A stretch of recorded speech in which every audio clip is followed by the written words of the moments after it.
In 1960, the Republican administration, under President Eisenhower, had the wisdom to set aside the Arctic Range as a protected area.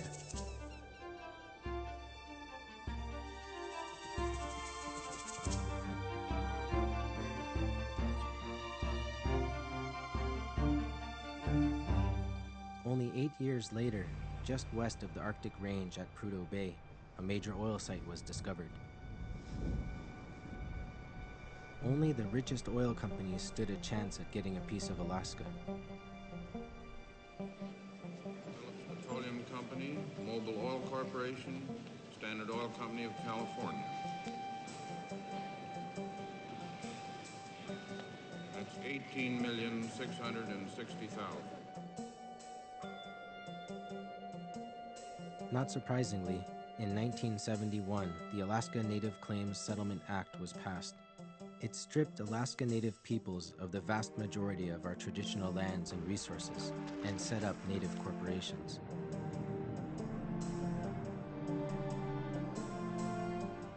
That money earned by the corporations will be a source of long-term income for Alaska Natives. This amounts to about $60 per year, so that by the end of the 5th year, each Native who lives in a village will have received approximately $300. Without negotiation, a unilateral act of Congress simply decreed that most of our traditional lands were no longer our own. You have Alaska Native corporations who benefit and are set up specifically for the purpose of exploiting the resources of the land there. And so you have communities that have been forced to transform into an appendage to American culture. While other Alaska Natives were forced to become part of federally established corporations, we chose to resist in order to retain ownership of a portion of our traditional lands as a tribe. The Gwich'in are some people that have said no. They have said, we're going to keep our traditional systems. We're going to keep this way of life, and this is worth everything to us.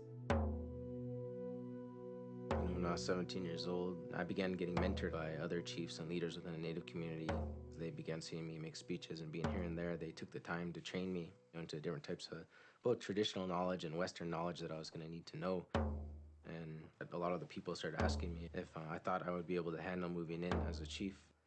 I was 23 years old, and it's half the age of what normally a person would be, moving into that kind of a position.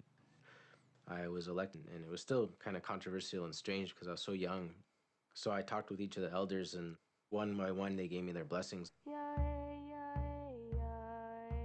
Our leadership among our tribes have to deal with other peoples that are coming into our lands and territories and using really complex Western laws and strategies to get at our land and resources or to divide our peoples. And so I knew that, that kind of knowledge was needed. And I thought, well, if I'm healthy, I love my people, and I have that ability to understand those Western complex things, then maybe I'll be able to help my people in that role for a few years.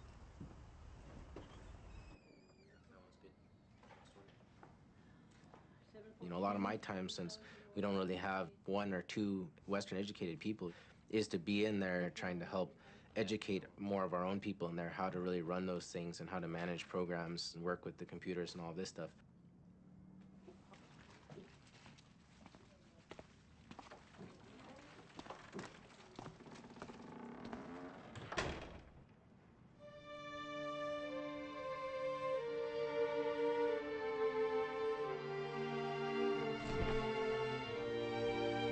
Expanding on the original land set aside by President Eisenhower, the Arctic National Wildlife Refuge was established in 1980 to protect this delicate wilderness area.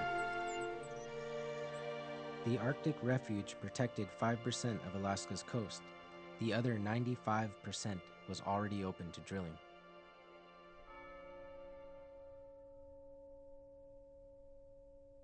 In 1987, our people discovered the oil companies wanted to drill in this protected area. The focal point of drilling would occur right in the middle of a small area where the porcupine caribou herd migrates every year to give birth to its young.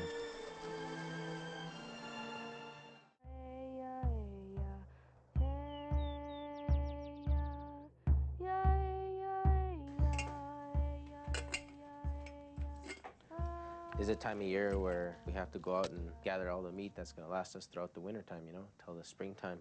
So it's a really important time of year. It's an exciting time of year. You know, a lot of people around here with a lot of caribou and moose that they got their, put up little racks in their houses that are just lines of sticks one way and the other way, and they hang up the meat.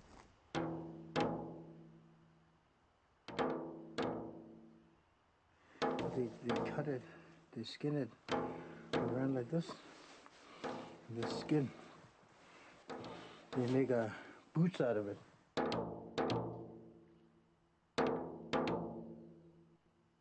The fight for the refuge began to heat up when George W. Bush, like his father, featured drilling in the refuge as a platform of his energy policy. There's been a lot of comment about ANWR during this entire process, and many pictures. The senator's I time would has propose expired. to my colleagues a picture of ANWR as it exists for about 9 months of the year. This is what it looks like. Don't be misinformed. It's a long, dark, 9-month winter. The snow and the northern lights, it was like Christmas all the time.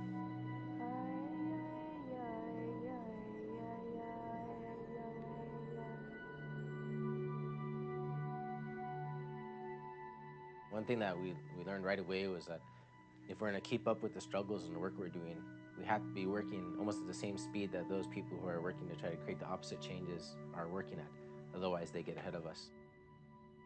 It makes it tough for us, too, because it's a different lifestyle pace. For us, we're used to living life based on when it gets cold, we dress warmer. When we're running out of meat, we go out and hunt for more. When we get tired, we go to sleep. When we're done being tired, we wake up. You know, we live on a natural life way, and then when we all of a sudden have to jump up and get involved in Western governance type systems and setups and campaigns, it's a totally different pace. And that's a challenge in and of itself for a lot of our people.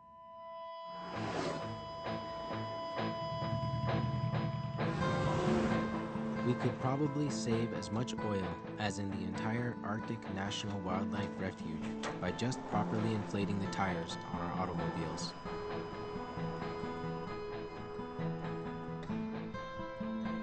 In a consuming culture, which consumes a third of the world's resources, it requires constant intervention into other people's territories and constant violations of other people's human rights.